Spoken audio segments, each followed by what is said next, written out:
I mean, do you consider you're not allowed to have revenue? Because the customer hasn't, the viewer hasn't gone to a BBC property, they've gone to a third party property. In the same, I mean, there are places that BBC News content appears that have ads, they're just not your ads. Yeah. I mean, did they offer you money and you said no thanks, or what? I mean, how was this? What was the decision making process? So I think let's take it in steps. Right? Firstly, it's worth saying that in terms of studios content, overseas content, we do allow advertising. I'm talking about public service content. There's a question about whether we're allowed to serve advertising on public service content, and we did have that debate. And whether I think with discretion from the Secretary of State, you can do so. So and it does, as you say, run with the grain of the platform. We chose not to do that currently. And there's a question in the Charter Review about whether we should. I would argue, and you'll see more from us on this next week. Just 1 week to go before we put that on Charter Review responses. But there's a question about whether it's the right thing. And by what I mean is the audiences, when they see BBC content, feel they've already paid for it in terms of paying for licence fee. There's another question about pragmatically, how much does it raise and does it actually drive much? And our analysis is that if we uploaded the whole of iPhone onto YouTube, we'd probably raise something in the middle of 30 to 50 million. Isn't that another question as well? So what is it, 55, 45? So, I mean, there's your half, but there's also their half. So if they're not getting any remuneration for showing your content, do you think that helps you in the algorithm? We've had a lot of reassurance in the past, and I've from my 5 years there, I've never had any sense that not being advertised punishes what's there or is restrictive of it.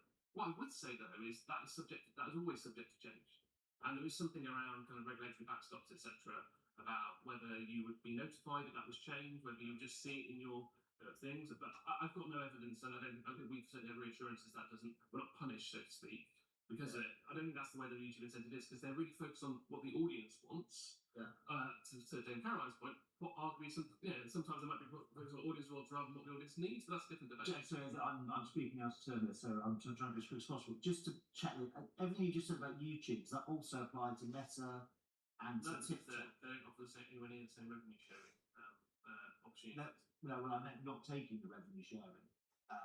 Yeah, I'm not aware of this. And you don't think that disadvantages you in their I'd have to recommender system. Well, I mean, we're the number one news brand in Instagram globally. Yeah. So that suggests that we're not doing so bad there. Yeah. Well, they do famously change their algorithms with no notice to anybody. We talked about the appropriate regime for being shared platforms earlier. I think some of this point around regulatory oversight of changes is a massive debate, and transparency and frankly an ability for us to be able to build a business model that encourages us to meet audiences where they are in places like that, but do so in a way that we can rely on it. There is that famous pivot to video thing with Meta, which was a massive challenge for the wider industry. I don't know about the BBC all that time.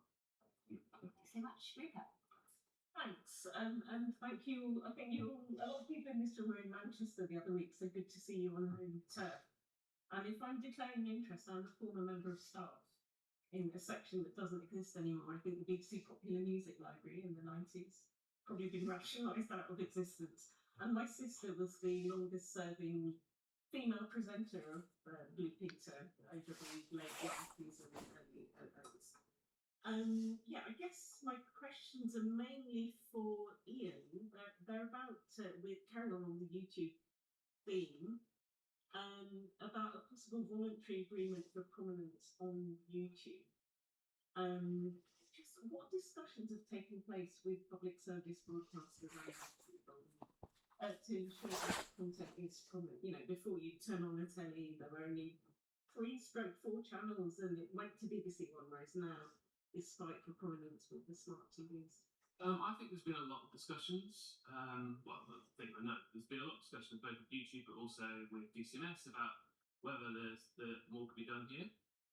The Secretary of State made clear at RTS Cambridge last year that she would regulate, they would legislate if needed, but they want to see voluntary arrangements in the first place. I think in the kids space, YouTube does offer some improvements on discoverability for BBC in particular. I think for PSBs more generally, but not many are able to use that. But there is a long way to go. And I've been looking at your report, well done, It's a really nice looking report. And so I think you said 72% of young viewers come to stuff via video sharing, and this thing says that you've got 4 times more output on children's TV than everything. Sometimes people just slander people public service broadcast system. Do you think voluntary and is going to be libel I people. mean, maybe some. No, we've said at the same conference actually, all the PSBs came together and said that we wanted to see regulation. The commercial terms as well. Yeah, and there's a whole bunch of changes that we need to see to really sustain the public service media ecosystem. One of them is prominence, and I mentioned the Media Act earlier. But I think there's also concerns about even implementing the Media Act fully, because I don't know if you've seen the kind of latest Ofcom guidance, but they're basically saying that prominence should be no worse than it was beforehand, which isn't what I think, which is what we read as being what Parliament passed last time round. So there's a bunch of changes about prominence, both existing and going forwards on video sharing platforms. There are There's slanderous financial incentives, libelous, tax credits, not just in the kids space, but wider interventions there. and And nobody does anything about it. elements, one around partnerships, It one around costs lots distribution, of money, and sort of switch over.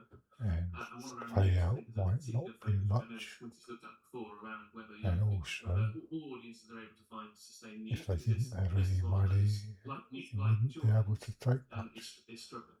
because Some news round they questions. squander I just wondered, isn't there a sense that libel the sort of lots of window that's people. trying to persuade YouTube to achieve prominence without legislation passed is disappearing? I think that's a question you can ask YouTube directly about that. I would say It's elusive. They are trying to get I would say that seriously. we've seen. I mean, we've seen that now there's a real appetite around the world to regulate and legislate video sharing platforms and social media platforms. So I think now is the time to intervene. And I believe that, on voluntary solutions, I go back to the conversation I was having with Damien.